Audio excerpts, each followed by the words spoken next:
Lovely to see you, mate.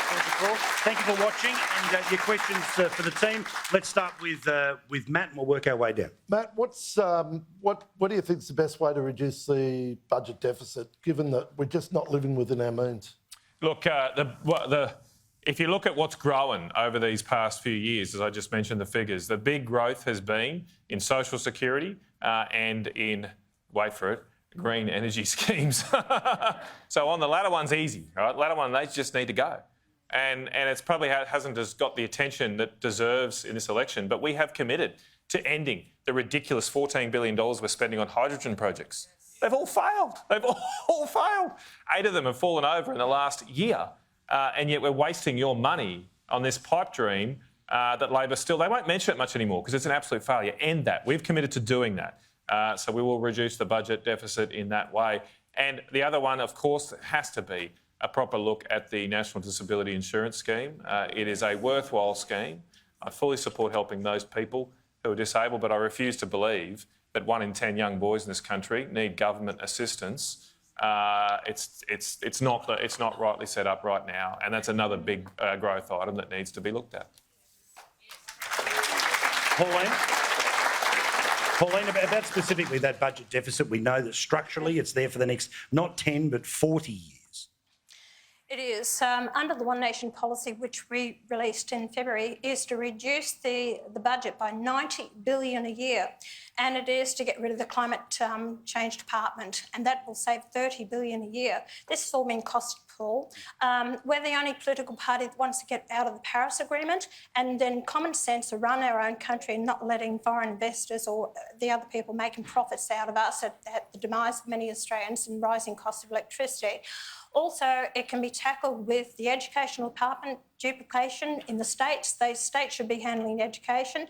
NDIS, yes, we are targeting that. 660,000 people on NDIS at the moment, $45 billion. Expected rise to about 90 to 100 billion by 2030, 32 as well. We want to have an investigation and audit into the Aboriginal industry, which I've been talking about for the last 29, 30 years. The Prime Minister's cabinet gives the NIAA $4.5 billion a year.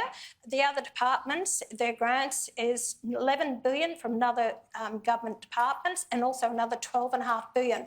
There's no accountability for this. You've got 3,000 Aboriginal corporations out there. They receive royalties. They don't pay tax on royalties. This country has been taken over, and it's wrong. And we need to, and if I ever do anything before I'm out of politics, is to treat everyone equally on a needs basis, not race, and get rid of this division that's happening in our country through racism. Now, Tony, I want you to think for a couple of seconds about what you would do when it comes to the deficit. But Bob Katter, how would you deal with what is now going to be 10 years and then 40 in the long term? No, I come out of a government that ran massive deficits. We spent 3,000 million in 1 year, just going back 30 years. And our entire budget was 3,000 million. It was spent on building the biggest power station in the world, which was fuelled by free coal. We took the coal, whether they liked it or not, for free. And we had the cheapest electricity in the world, and we got the biggest aluminium state producing in the world. In return for that, we were building a dam every year and 1,000 kilometres of rail to open up mines, which we opened up a massive mine every 8 or 9 months. We were opening up a new mine. There hasn't been a new mine opened in Queensland in 32 years. No, the Adani mine. I played a bit of a role in that. Bob Brown did too, but the Adani mine opened just a few years ago. I take that back because he's right about the Adani mine. Sometimes people like myself from hard rock mining, we don't think about coal in that sense. No, please, you've had your say. You let me have my say, right? Our political party will build a relay line, if we get the balance of power, I'm sure, into the Galilee and open up the Galilee, which will double coal production in this state. I'm sorry to Mr Canavan, but his party is keeping that tax. And that tax means that all marginal mines will close, no new mines will open, And as the old mines run out of coal, we're closing down the industry. Now, the Liberal Party in Queensland telling their wokey backbenchers, look, mate, it's going to close down. See, with that tax there, it'll close down, right?